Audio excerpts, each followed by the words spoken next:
चलिए अब आपको बताती हूँ कि दुनिया के कौन कौन से देश के प्रतिनिधि ईरान पहुंचे हैं। तो खामनेई की विदाई में दुनिया साथ नजर आ रही है। अब इसमें भारत से लेकर के रूस, चीन, पाकिस्तान, अफगानिस्तान, इसके अलावा तजाकिस्तान, अर्मेनिया, तुर्की, जॉर्जिया, इराक से पहुंचे हुए हैं लोग। Oman, Qatar, Belarus, Azerbaijan, Kyrgyzstan, Uzbekistan, Bangladesh, Egypt, Kazakhstan और घाना से भी अतिथियों को बुलाया गया था, आमंत्रित उन्हें किया गया था, वो भी पहुंचे हैं। इसके अलावा Nicaragua, Congo, Lebanon, Syria, Malaysia, Cuba, Sri Lanka, Myanmar, Thailand और वियतनाम से भी प्रतिनिधि इस शोक सभा में शामिल होने के लिए पहुंचे हुए हैं।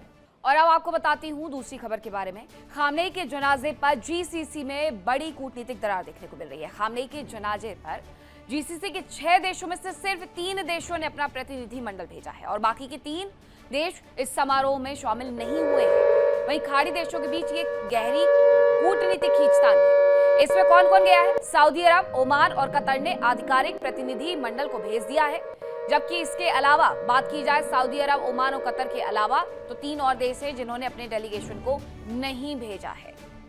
तो ये सबसे बड़ी कूटनीतिक जो उनकी बीच की दरार है वो देखने को मिली है। अब इसमें कौन कौन से देश पहुंचे हैं एक बार फिर से आपको बताती हूं। सऊदी अरब, ओमान और कतर ने अपने आधिकारिक प्रतिनिधि मंडल को भेज दिया है, जबकि इसके अलावा सऊदी अरब ने वलीद अल खुरैजी के नेतृत्व में अपना डेलीगेशन भेजा और ओमान ने शेख अब्दुल मलिक के नेतृत्व में हाई लेवल प्रतिनिधि मंडल भेज दिया है। दूसरी तरफ कतर ने शूरा काउंसिल स्पीकर हसन अल घानिम के नेतृत्व को भेजा है, लेकिन यूएई, बहरीन और कुवैत ने कोई आधिकारिक प्रतिनिधि मंडल नहीं भेजा है। अब खामनेई के ताबूत के पास भावुक हो गए बी गालिबाफ, जिनकी तस्वीरें सोशल मीडिया पर अब वायरल हो रही हैं। बताया यह जा रहा है कि दोनों का ही साथ 40 साल का था। ताबूत के पास फूट फूट करके बी गालिबाफ रोते हुए नजर आए हैं। ईरानी संसद के स्पीकर जो कुछ इस तरीके से फूट फूट करके रोते हुए नजर आए। इनकी बगल में आपको ईरानी विदेश मंत्री अब्बास अरागची नजर आ जाएंगे। लेकिन बी गालिबाफ और अयातुल्लाह अली खामनेई के संबंध बेहद घनिष्ठ माने जाते हैं। पिछले 40 साल से दोनों ही एक दूसरे का साथ निभाते आए थे, लेकिन अयातुल्लाह अली खामनेई का जब जनाजा निकल रहा है तो वो इस दौरान भावुक हो गए। ईरान के पूर्व supreme leader Ayatollah Ali Khamenei की अंतिम विदाई सिर्फ एक धार्मिक या औपचारिक कार्यक्रम नहीं है, बल्कि इसने मिडिल ईस्ट की कूटनीति में भी एक नई हलचल पैदा कर दी है। ईरान के पूर्व supreme leader Ayatollah Ali Khamenei की अंतिम विदाई ने मिडिल ईस्ट की सियासत में एक नई बहस को जन्म दे दिया है।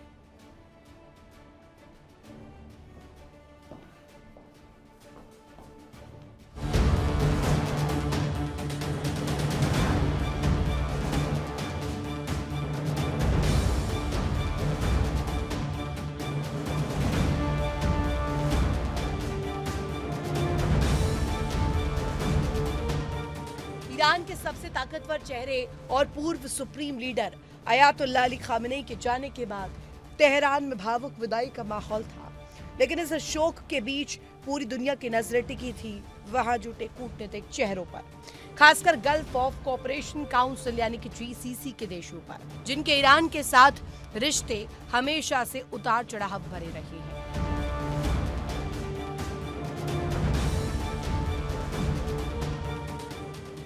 छह सदस्यों वाले शक्तिशाली जीसीसी गुट के बीच इस मौके पर एक साफ विभाजन देखने को मिला।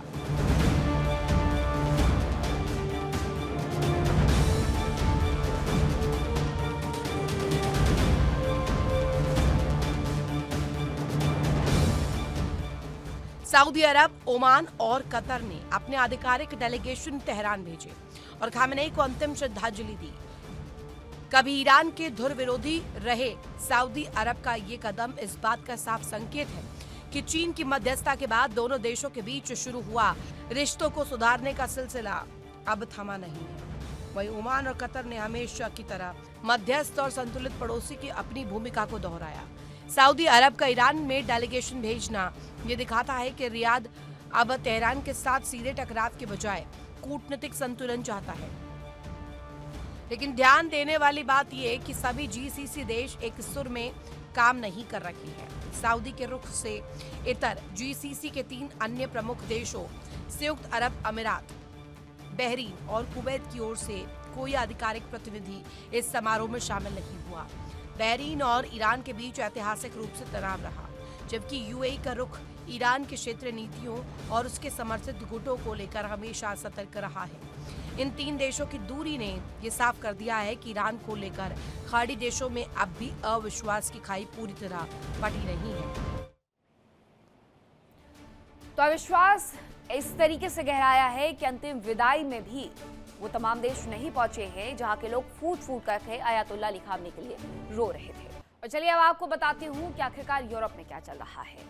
तो ज़ेलेंस्की के वार पर पुतिन का महाक्रोध देखने को मिल रहा है। मिसाइल हमले में कीव को धुआं धुआं कर दिया गया है और 2 दिन से लगातार मिसाइलों का कहर वहां पर देखने को मिल रहा है।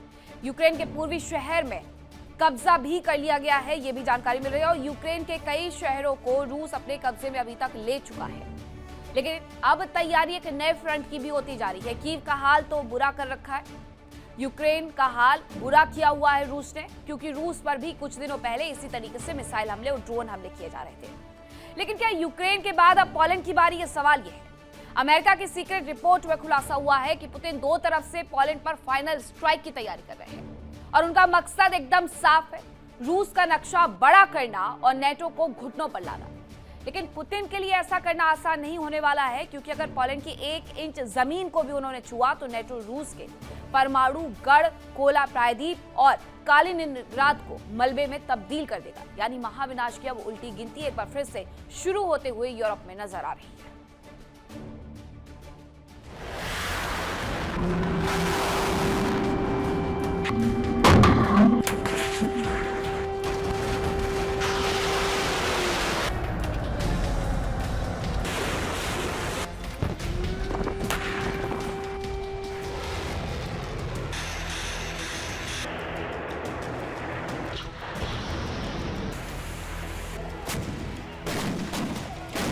परमाणु महाशक्ति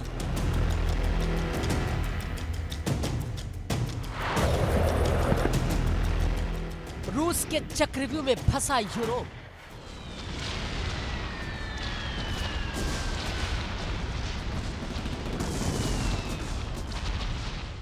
यूक्रेन के बाद अब महाविनाश का अगला चैप्टर शुरू होने वाला है।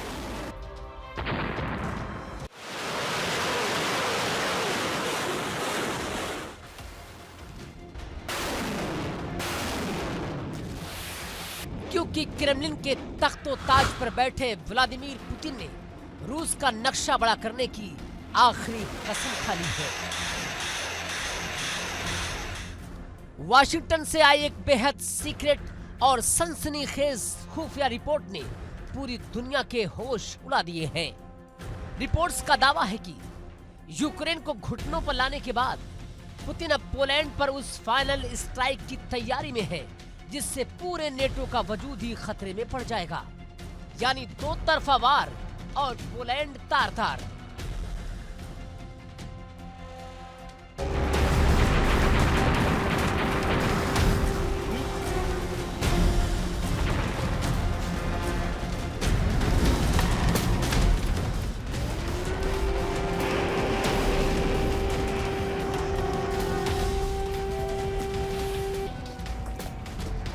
रक्षा विशेषज्ञों की माने तो पुतिन इस बार सीधे महायुद्ध नहीं छेड़ेंगे, बल्कि एक ऐसे शातिर चाल चलेंगे जिसका तोड़ नेटो के पास नहीं है।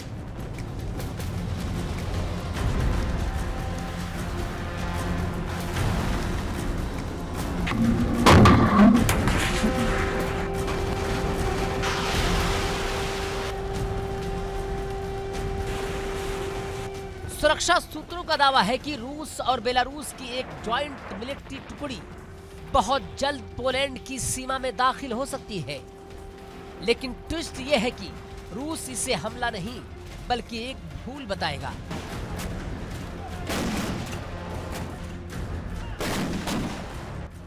पुतिन की प्लानिंग के मुताबिक जब रूसी सैनिक पोलैंड की धरती पर कदम रखेंगे तो मॉस्को से बयान आएगा, सॉरी जीपीएस खराब था, या हेलीकॉप्टर की इमरजेंसी लैंडिंग करानी पड़ी। यानी हमला भी हो जाएगा और पुतिन गलती हो गई का मुखौटा भी पहन लेंगे।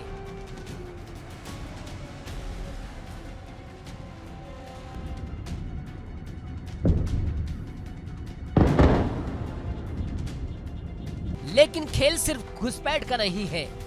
पुतिन का असली टारगेट है पोलैंड के पावर स्टेशन और बेहद अहम इंफ्रास्ट्रक्चर। रूस की खतरनाक रणनीति यह है कि पोलैंड पर मिसाइलों और ड्रोन्स की ऐसी बौछार की जाए कि पोलैंड अपना पूरा एयर डिफेंस सिस्टम एक्टिव करने पर मजबूर हो जाए।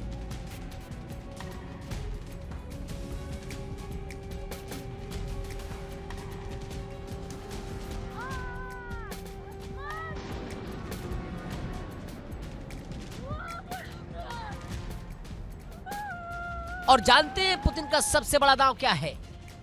पुतिन को भरोसा है कि इस हमले के बाद अमेरिका और नेटो रूस पर पलटवार करने की हिम्मत नहीं जुटा पाएंगे। अमेरिका पोलैंड को बचाने के लिए जंग के मैदान में उतरने के बजाय मॉस्को को टेबल पर बैठकर बातचीत का ऑफर देगा, और अगर ऐसा हुआ तो ये पुतिन की सबसे बड़ी कूटनीतिक जीत होगी। नेटो का आर्टिकल 5 धरा का धरा रह जाएगा और दुनिया के सबसे बड़े सैन्य संगठन की साख एक कागजी शेर की तरह बिखर जाएगी।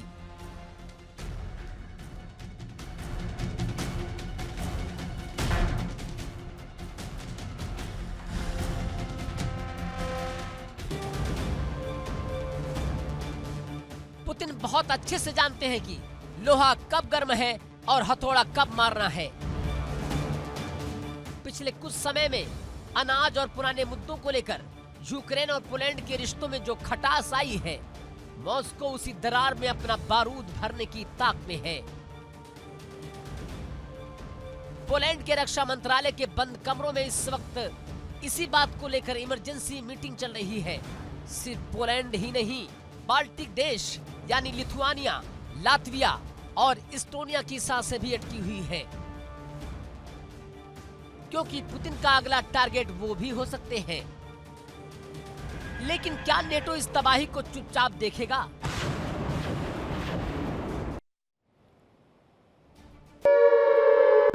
बड़ी खबर है, जंग की वजह से रूस में ईंधन की भारी किल्लत देखने को मिल रही है। तेल रिफाइनरियों पर हमलों के बाद ईंधन संकट गहरा गया है। रूस के पेट्रोल पंपों पर लंबी लंबी कतारें लगी हुई हैं। ड्रोन हमलों से रूस की ऊर्जा व्यवस्था पर नजर जब रखी गई तो ये पूरी तरीके से चौपट नजर आ रही है। यूक्रेनी हमलों से तेल रिफाइनरी प्रभावित हुई है। रूस यूक्रेन युद्ध के बीच ऊर्जा ढांचे पर हमले लगातार जारी है। एक रिपोर्ट हमने विस्फोट में आपके साथ साझा भी की थी कि रूस में तेल की किल्लत देखने को मिल रही है और इसी वजह से उसने कुछ वक्त के लिए बाहरी देशों को तेल निर्यात नहीं करे जाने का फैसला भी कर लिया है। ये तस्वीरें जरा देखिए, कई किलोमीटर दूर तक लंबी लंबी लाइनें नजर आ रही है। देखिए इंडिया डेली 24/7 अब आपकी स्मार्ट टीवी पर। इंडिया डेली मौजूद है सभी डिजिटल प्लेटफॉर्म पर लाइव और लगातार। इंडिया डेली 24/7 हर दिन राष्ट्र को समर्पित।